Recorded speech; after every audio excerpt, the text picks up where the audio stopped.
কমেছে জৌলুস, তবুও থামেনি শতাব্দী প্রাচীন গোষ্ঠযাত্রা। শতাব্দী প্রাচীন দাস ও সরকার পরিবারের ঐতিহ্যবাহী গোষ্ঠযাত্রা হয়ে গেল এবারও। কিন্তু সেই গোষ্ঠযাত্রায় জৌলুস কমলেও ঐতিহ্য বজায় রেখেই দুই জমিদার বাড়ির গোষ্ঠ পুজো আজও একই প্রথা ও রীতি মেনে হয়ে আসছে।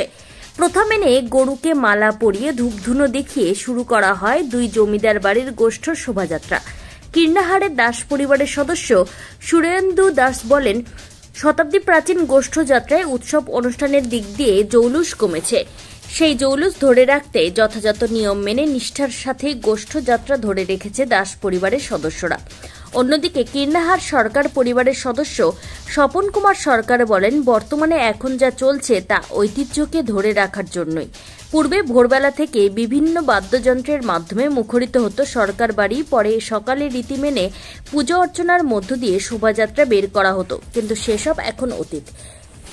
এই গোষ্ঠযাত্রাকে কেন্দ্র করে মেলা ও বিভিন্ন সাংস্কৃতিকমূলক অনুষ্ঠান এখন লুপ্তপ্রায়। এদিনই দুই জমিদার বাড়ির পাশাপাশি প্রথা ও নিয়ম মেনে গোষ্ঠযাত্রায় বের করা হয় কীর্ণাহারের চণ্ডীদাস পাটবাড়ির বিগ্রহকেও। বুধবার সকালে সেটি সংশ্লিষ্ট স্থান থেকে শোভাযাত্রা সহকারে বের করার পর একাধিক পাড়ায় পরিক্রমার মধ্য দিয়ে সন্ধ্যায় ফের ওই বিগ্রহকে প্রবেশ করানো হয় পাটবাড়িতে। একই রীতি রয়েছে দুই জমিদার বাড়িতেও। কীর্ণাহার থেকে শুভদীপ গুইয়ের report, Crime Press Bengal News. তোমার আমার সকলেরই একটাই পছন্দ, মাদার্স চয়েস। ঘরে সুগন্ধি ভাত, প্রতিদিনের রান্নায় নিখুঁত স্বাদ, চাই উন্নত মানের চাল। তাহলে আর দেরি কেন? আজই যোগাযোগ করুন ধনরাজ অ্যাগ্রো ইন্ডাস্ট্রিজ প্রাইভেট লিমিটেডে। আমরা আনি আপনার টেবিলে খাঁটি ও মানসম্মত চাল মাদার্স চয়েস নামে। একবার ব্যবহার করুন, আর ফিরে তাকাতে হবে না। বিশ্বাসী গোড়া, গুণগত মানে সেরা। মাদার্স চয়েস, মা যেমন চান চাল তেমনই। যোগাযোগের জন্য এখনই কল করুন 8509752023 এই নম্বরে। মাদার্স চয়েস শুধুই সেরা নয়, সবার প্রথম পছন্দ। আচ্ছা, বিষয়টা হলো যে দুটো জমিদার পরিবারের মধ্যেকার একটা দীর্ঘদিন ধরে চলে আসা প্রথা রীতি, সেইটাকেই আমরা এগিয়ে নিয়ে যাচ্ছি বর্তমান প্রজন্ম। এবং এখানে একটা বলার বিষয় আছে, সেটা হচ্ছে যে জৌলুস কমলেও ঐতিহ্য বা রীতিনীতি সেটা কিন্তু সব একই রয়েছে। আগের যে প্রজন্ম সেটা চালাতো, আজকে সেই প্রজন্ম থেকে নতুন প্রজন্মের হাতে এই এটা চলছে, এই অনুষ্ঠানটা চলছে। আমরা চেষ্টা করছি সেটাকে একইভাবে ধারাবাহিকতা বজায় রাখতে। সবাই মিলে চেষ্টা করছি, দুই পরিবার মিলে আমরা এই জিনিসটাকে এগিয়ে নিয়ে হয়ে আছে। এটা শতাব্দী প্রাচীন, 125 বছরের কাছাকাছি।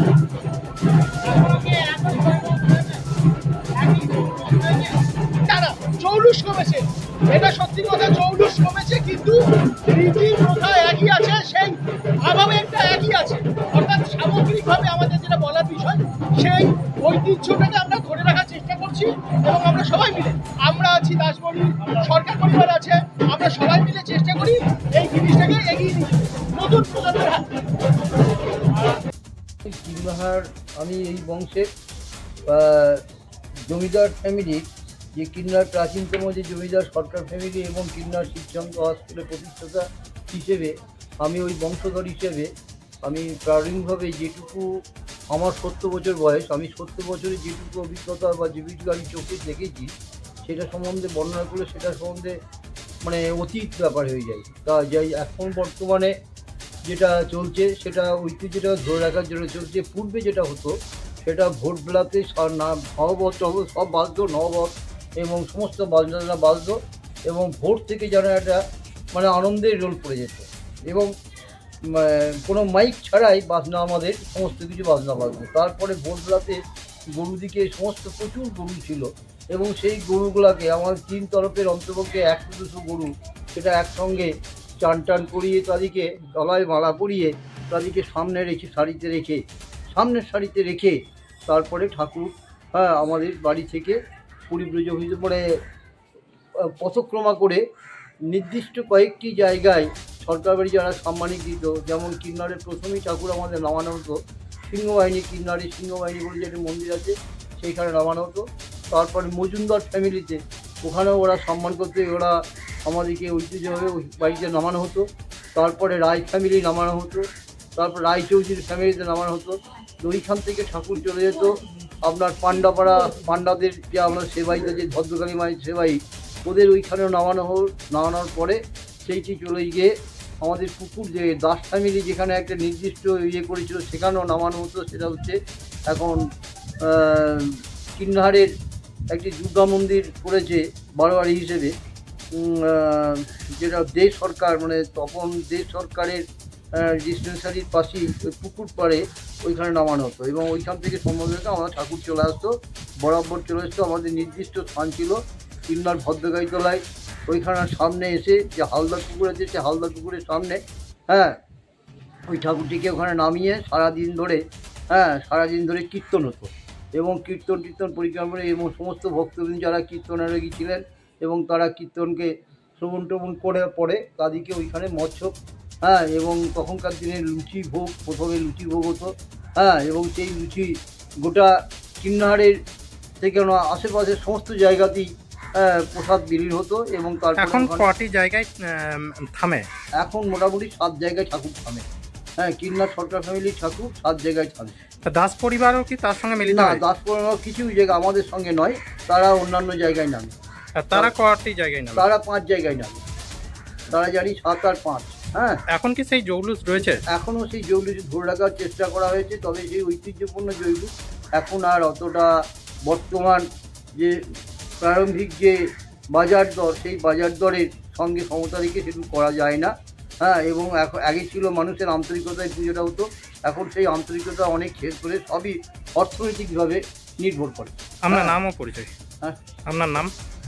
এবং অর্থনৈতিকভাবে নির্ভর করেছে এবং এটা এখনও পর্যন্ত ধরে রেখেছি, চেষ্টা করছি। কিন্তু আমার বর্তমানে আমি যে বলছি, আমি এই অংশীদারের শুধুমাত্র সরকার ফ্যামিলি হিসেবে আছি, কিন্তু এইখানে কোনো বেয়ার আমাকে করতে হয় না। এর জন্যে পূর্বতনভাবে জমিদারির যে প্রথা অনুযায়ী যে অ্যালটমেন্ট আছে সেই অ্যালটমেন্টে যার যার নির্দিষ্ট পালি পড়ে তারাই সেটাই বহন করে। আপনার নাম ও পরিচয়?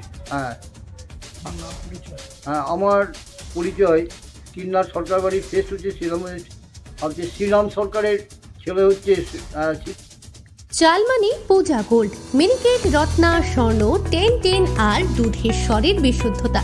একবার খেলেই বুঝবেন আসল স্বাদ। MS তারা শঙ্করী অ্যাগ্রো প্রোডাক্ট, বিশ্বাস আর গুণমানের নাম। যোগাযোগ করুন 7001192179 আমাদের ঠিকানা বাজে কুমারপুর, মাধবদেহি, পূর্ব বর্ধমান 713427। পূজা গোল্ড, প্রতিদিনের পাতে সোনার স্বাদ।